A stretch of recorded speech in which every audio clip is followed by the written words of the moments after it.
She never carried a sword, but she fought every battle that mattered. While others cast spells with flair, she used knowledge as her weapon and compassion as her shield. They called her bossy, know-it-all, insufferable, because she was all the things the world forgives in men but punishes in women. Hermione Granger didn't need a prophecy or a destiny. She built her power from intellect, empathy, and the quiet audacity of never giving up. Loathsome evil little cockroach! Hermione, no! The mind that changed the battlefield. Hermione entered Hogwarts not as a chosen one, not as royalty of magic bloodlines, but as a girl who believed in books the way others believed in miracles.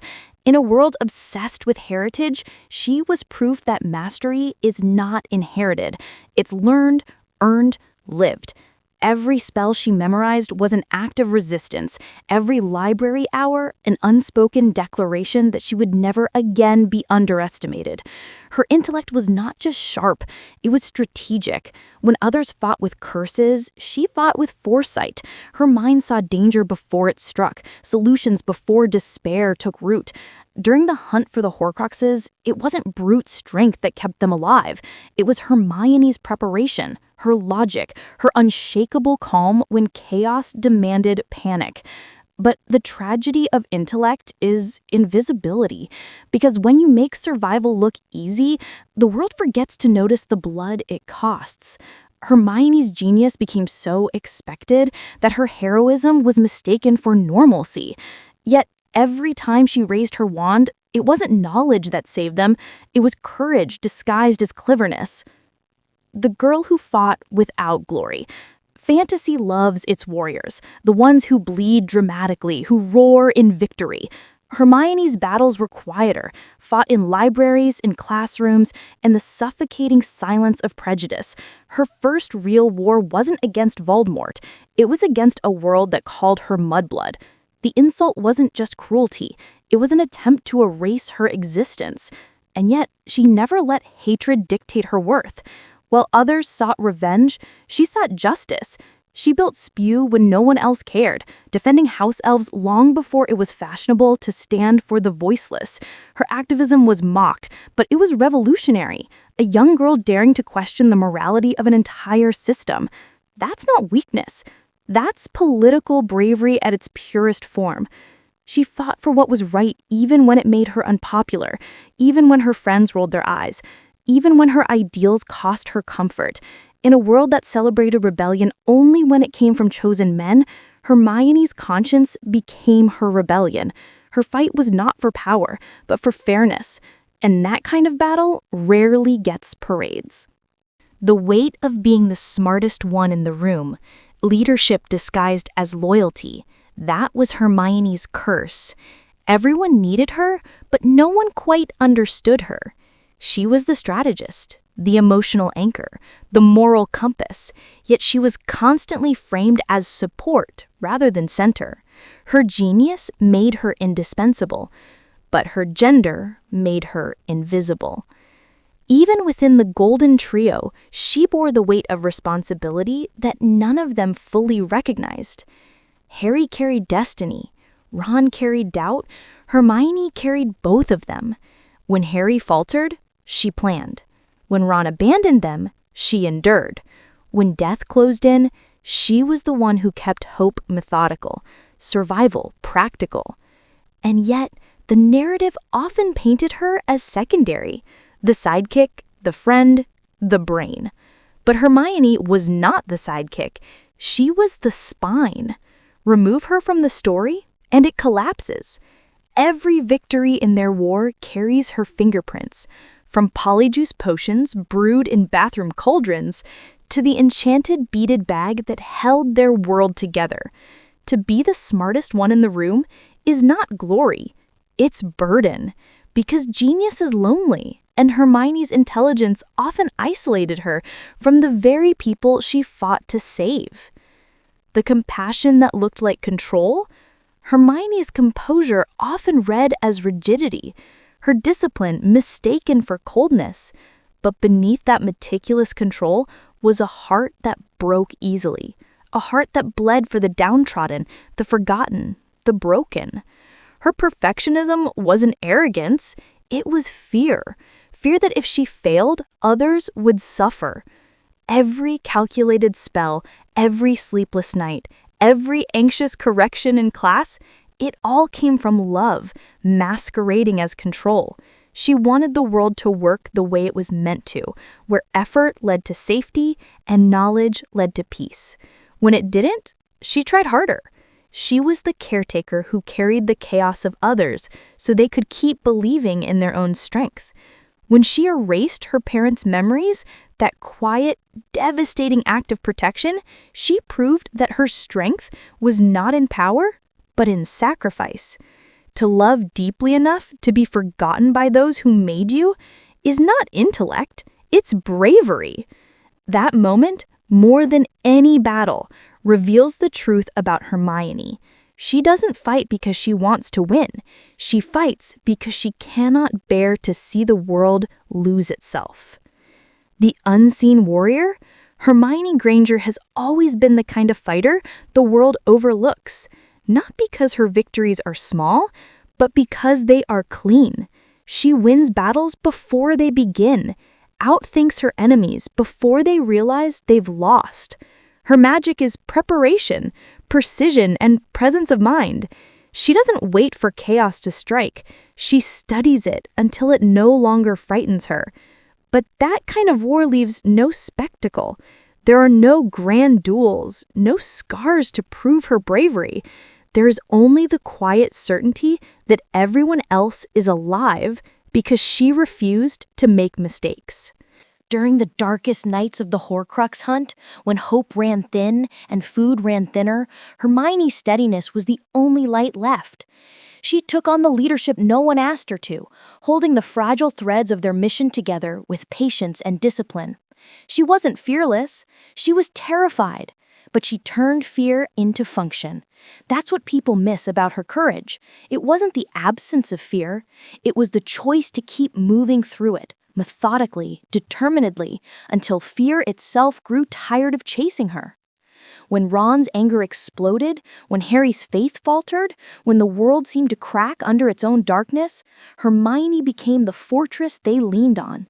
And she paid for that, because when you become everyone's strength, no one notices your exhaustion.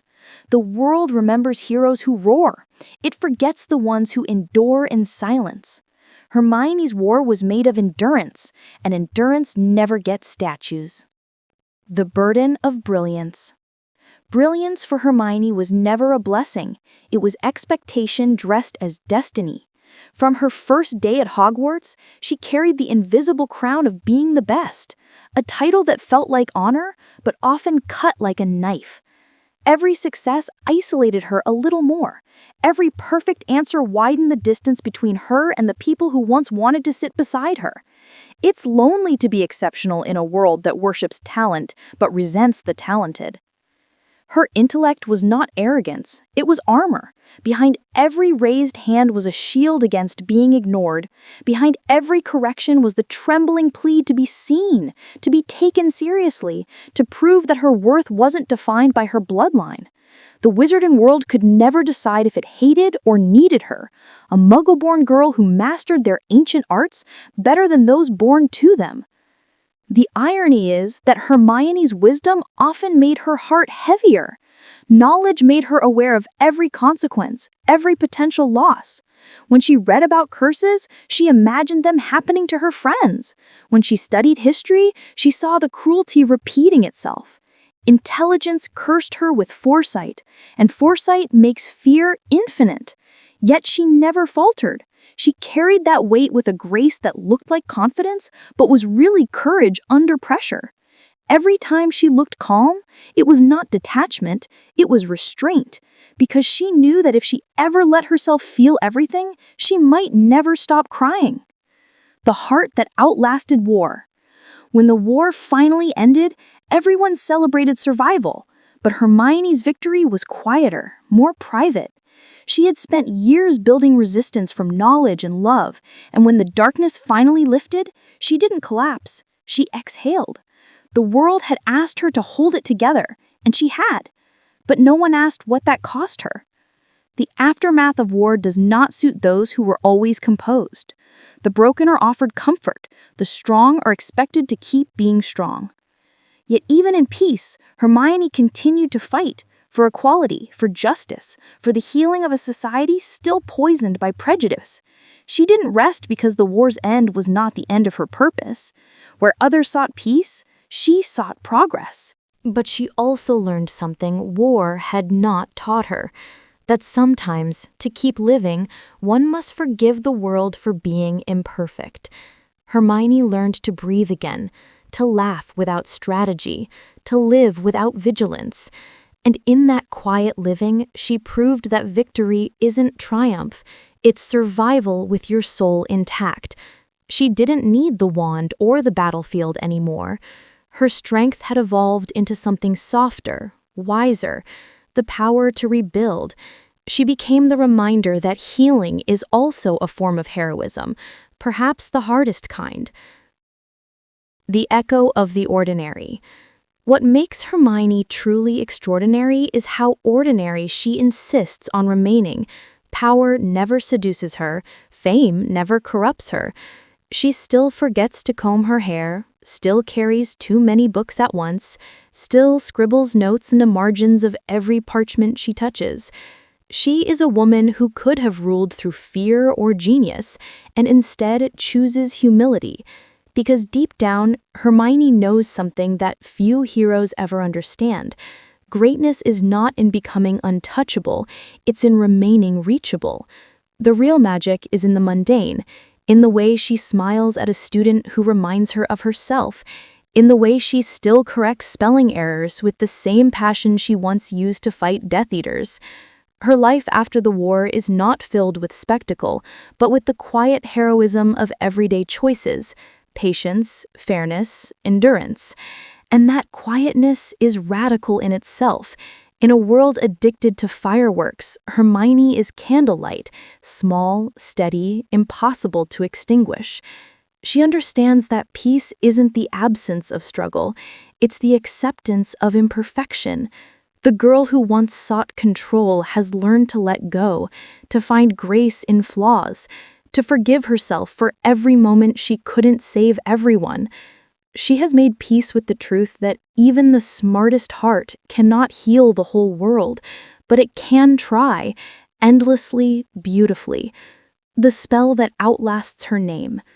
The screen fades to dusk. The halls of Hogwarts glow gold as the candles flicker alive again. A group of children rushes into the library, laughter spilling like music. One of them, a small girl with wild hair and ink-stained fingers, finds an old book tucked behind a dusty shelf. She opens it, and inside, faintly, a signature glows. Hermione Jean Granger. The camera lingers on the name as the girl's eyes widen with wonder. She doesn't know who that was, not really, just a whisper, a legend her professors speak of when talking about the war. But something in the ink seems alive, pulsing softly, like a heartbeat. In that moment, Hermione's story transcends her. She becomes what every true hero becomes at the end, not a person, but a principle. The belief that knowledge is power only when it is shared, the faith that compassion is the highest form of strength, the reminder that being right matters less than doing right.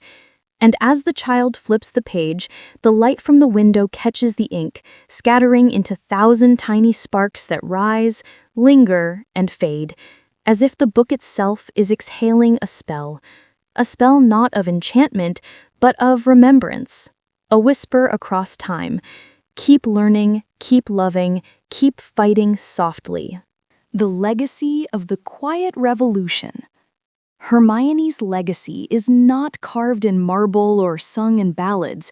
It lives in the way people now imagine what a hero can look like. She redefined the archetype. Before her, fantasy placed women in extremes, the damsel or the warrior, the healer or the queen. Hermione was all and none. She fought with intellect, nurtured with logic, loved with precision.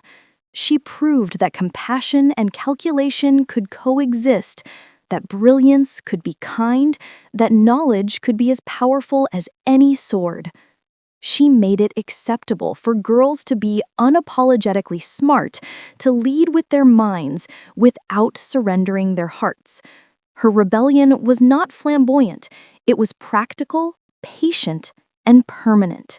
She didn't break the system with force, she rewrote it, line by line, law by law.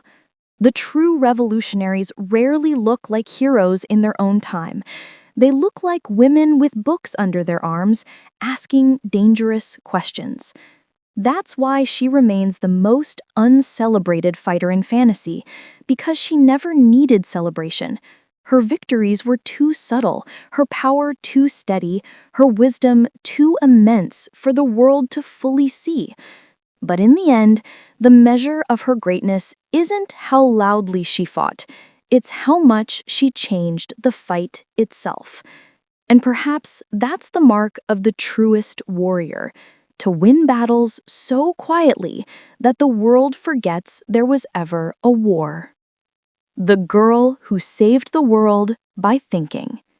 The camera pulls back, drifting out of the library window and across the castle grounds over the lake shimmering under twilight. Hermione's voice returns, older now, but warm, filled with quiet conviction. They'll remember the heroes who shouted. They'll build statues for the ones who fought with fire. But somewhere in the corners of history, I hope they leave a space for the ones who whispered, for the ones who read, who planned, who believed knowledge could be a kind of courage. Because the world doesn't change when someone swings a sword. It changes when someone dares to understand why the sword was ever needed. Her words fade into the wind, soft but unbreakable. The camera rises higher, the stars unfolding like open books across the night sky. The world below glows with the quiet light of possibility, a universe forever indebted to the girl who fought not to be chosen, but to choose. Hermione Granger, the fighter who never needed a wand to change the world.